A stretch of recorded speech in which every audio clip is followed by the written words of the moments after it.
பேரும் தனித்தனியாக இருக்கும்போது அப்போ என்ன செய்யுது கேட்டால் அங்கே இருக்கிற புஷியானது புலி மாதிரி அடித்து சாப்பிட்டுட்டு இருக்கிறான். ஏன்னா புஷியானதுக்கு ஒருத்துக்கெல்லாம் 3 கோடி ரூபாய் கடன். அப்ப விஜய் அவர்கள் புஷியானந்துடைய பேச்சை கேட்டுதான் இதெல்லாம் பண்ணிக்கிட்டு இருக்காரு. புஷியானது பேச்சை மட்டும் இல்லை, ஜெகதீஷ் பேச்சையும் கேட்டுதான் அங்கே குடும்பத்தை இழக்கிறது. ஏன்னா ஒரு மனிதன் எப்போ தனிமையை நேசிக்கிறான், தனிமையை விரும்புகிறான் அப்படின்னு சொன்னால், அந்த ஒரு ப்ரைவசி விரும்புகிறான், ஒரு குடும்பத்துக்குள்ளே ஒரு ப்ரைவசி ஒருத்தன் விரும்புகிறான்னு சொன்னால், அவன் வேற ஏதோ ஒரு விஷயத்தில் ஈடுபாடு உள்ளவனாக இருக்கிறான். அது எது வேணா இருக்கலாம். ஒரு குடும்பமே விட வேண்டாம் அப்படின்னு சொல்லி ஒருத்தன் தனிமையை ஒரு ப்ரைவசியை விரும்புகிறான்னா அவன் வேற ஏதோ ஒரு விஷயத்துக்கு அடிமையாயிட்டான்னு அர்த்தம். இது ஃபேக்ட், நான் சொல்றது பொதுவாக தான் நான் சொல்றேன். புஷியானந்த் அவர்கள் தான் இதற்கு முக்கிய காரணம்னு நீங்க ஏதோ வச்சு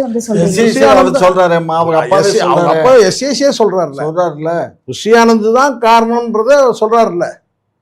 புஷியானந்த் ஒரு சில மனிதர்கள் இருக்கிறாங்கம்மா, அவங்கெல்லாம் காரியமாகனா என்ன வேணா செய்வாங்க. அந்த சுயமரியாதை, கௌரவம் இதெல்லாம் பார்க்கவே மாட்டாங்க. என்ன வேலை சொன்னாலும் செய்வானுங்க, எதை செய்ய சொன்னாலும் செய்வானுங்க. அந்த மாதிரியான ஒரு கீழ்த்தரமான நபர் தான் புஷியானந்த். அங்கே இருக்கிற ஜெகதீஷும் எல்லாம்